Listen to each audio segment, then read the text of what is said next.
Hello, everyone, and welcome to the Jolera Interview Series. I'm your host, Paulo Dunley-Bleddo, the Chief Channel Business for Jolera. This interview series features prominent guests from the IT industry, including top influencers talking about the as-a-service market, technology innovation, leadership, and the overall marketplace. We welcome back as our guest today, Chris Black, the Chief Revenue Officer for Jolera. He's our regular contributor to the Jolera Interview Series. Chris, welcome back. Hey, Paulo. So today we're going to be talking about, in 2023, should an MSP reevaluate their business?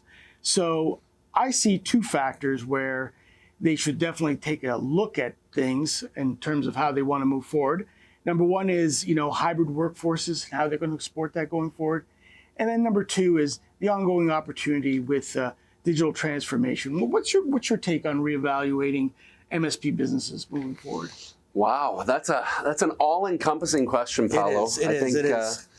Reevaluation for any, and this is all going to be fresh in my mind. I was dealing with a long-term mutual friend of ours and partner of the business yesterday in Montreal, and who handles several MSPs, now 20 plus MSPs underneath of his umbrella. Evaluation should be an ongoing and continual process. I think it's that process of continual improvement for an MSP business. You should be looking to take every element of your business forward continually. And that has to be an honest reflection of the people, the process, the technology, the fit to market. You brought up a couple of specific things, but I think, before we hop into those specifics, as a whole, really looking at your business and making sure that your modus operandi, serving your customers, serving your markets and your geographies, are you hitting the mark there, and how can you continue to improve that? I think any CEO, any leader of an MSP, that's one of their primary jobs. You're the chief entertainment officer, and then you're the chief effectiveness officer.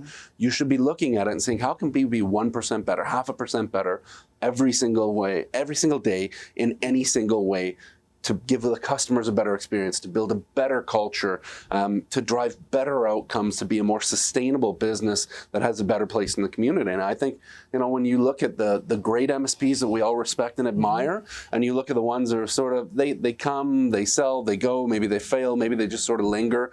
The difference between those is that they have a chief executive and a leadership team underneath of them that are aligned in continual improvement. So I mentioned those two market dynamics, but internally too, there should be a renewed focus on things that I believe are almost always overlooked in MSP business. That is portfolio innovation, sales, service, and delivery processes. What's your take on that? Well, I'll go back to those first two and then, ask me that question again. Sure, okay. Because the first two, I didn't give you a round enough answer. When it comes to the remote workplace reality, I think if you had asked the partner that I'm referring to, and I'm not going to use his name because he didn't give me permission to use his name, but if you had asked to guess in the comments section. If you had asked him 4 years ago, what do you think of remote workforce? There would be no way on God's green earth or in hell that he would be having his staff working remote. It would be a really, really occasional, circumstantial thing. And now 50% of his workforce is working remote. And it comes back down to those relevant themes. The individuals that can work autonomously and remotely, you trust them to do that. You manage them towards their KPIs and the specifics of what the outcomes you want from their role look like. For salespeople, he wants them out in front of customers. Is really honest about that. For individuals who need to be in the office for some sort of collaborative schema or on a regular basis, they're calling them back in and they're setting the expectations clearly. So I think he's sort of setting an example for all of us in that there's no perfect answer.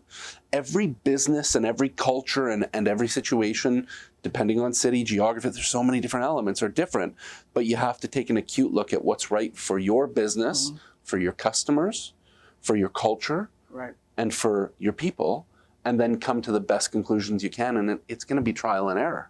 When it comes to digital transformation, that's such a BS term in some ways. I know what you're saying with it, but we're in the midst of constant transformation.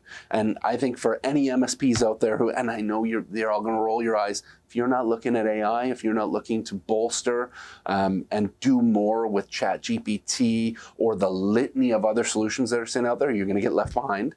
And you can take me to the bank on that, whether it's a year from now, 2 years from now, 3 years from now, there there are major efficiencies and effectiveness you can get from this. It's not about removing your staff. It's about making your staff more effective. It's about touching more customers, getting to more prospects, doing things a little bit better, scripting a little bit easier.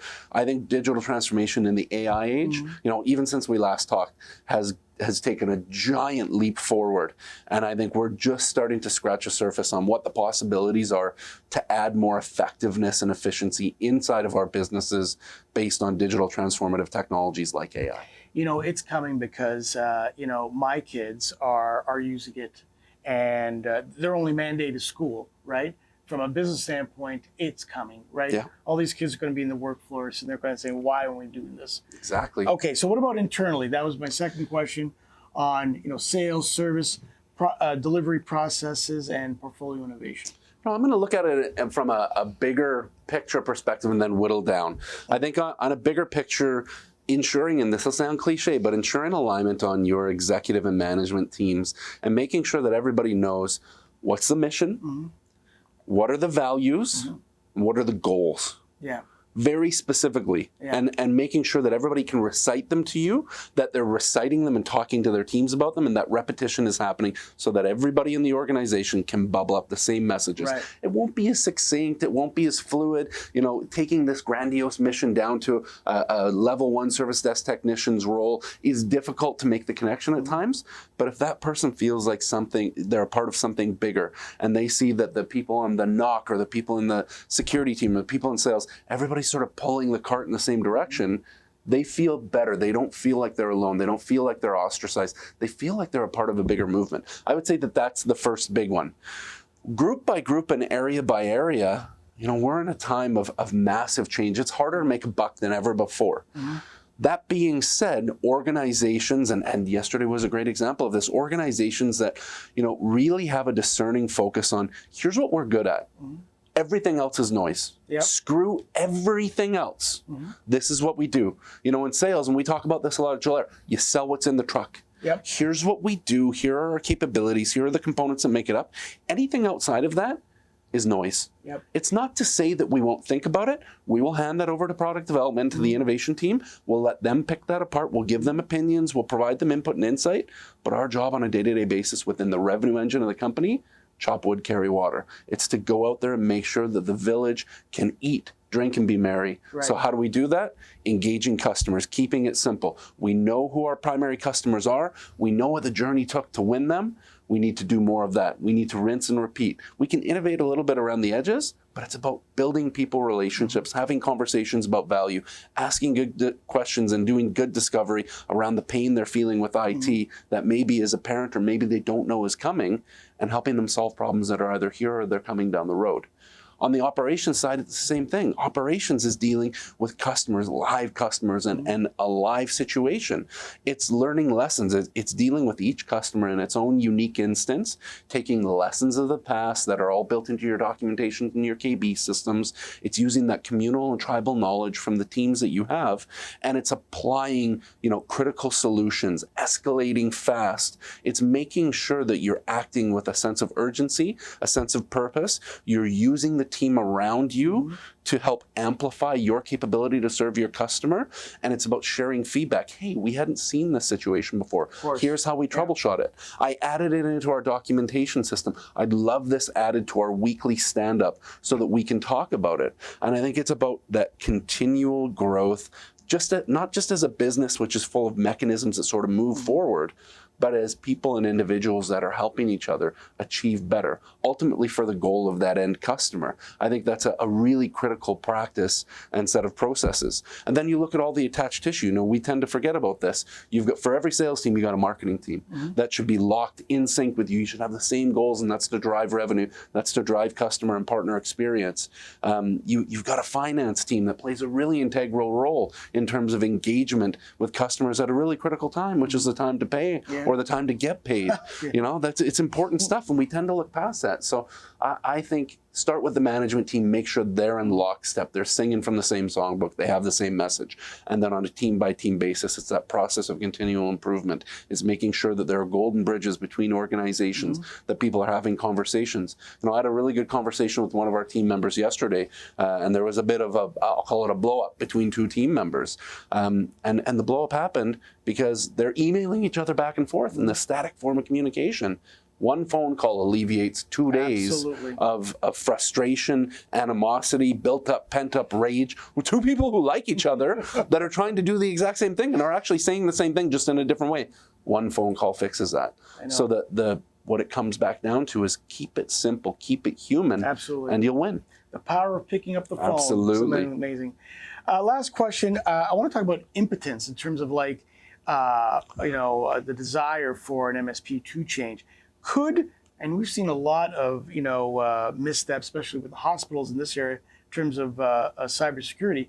Could cybersecurity be that spark to get MSPs to reevaluate their business? Absolutely. Yeah. I think now is the time to think outside of the box more than ever before. And, Jolera has been doing this in terms of being the MSP for MSPs for 8 years now. We're kind of an outside the box thought from a visionary like Alex. And when we sit back and we look at it, we've had a lot of conversations with MSPs that, the wheel turns all the way around and they say, no, we're going to scale on our own. We're going to build it ourselves. We're going to handle this complexity. We're going to do it. And these are the magic words. We're going to do it the way that we've always done it, through willing determination and resilience. And I hold nothing against willingness to go out there and fight the fight. But sometimes the way that you've done that, what got you here isn't going to get you there. So taking a step back and utilizing a catalyst like cybersecurity that forces you to innovate across your business. It forces you to think different. It forces you to act different. It forces a sense of urgency on you that you've never had before. It forces you to hold your vendors and manufacturers more accountable. You have to be much more structured. Building a cybersecurity practice, or coming to an organization like Jolera and bringing on a cybersecurity practice, forces you to go outside of your comfort zone. And that, I think, you mentioned using it as a way to change an organization. I think for those organizations that want to change, that want to succeed, that see evolution as a necessary part of today's thriving MSP business, cybersecurity can be that catalyst. Well, thank you, Chris. So if you are an MSP and you're thinking about changing, maybe 2023 is your year. But Chris, in closing, thanks again for all your insight. Where can people find you on social media? Oh, LinkedIn. LinkedIn's my spot. Look up Chris Black on LinkedIn. You'll see me shooting my mouth off on a daily basis. I know. I follow him.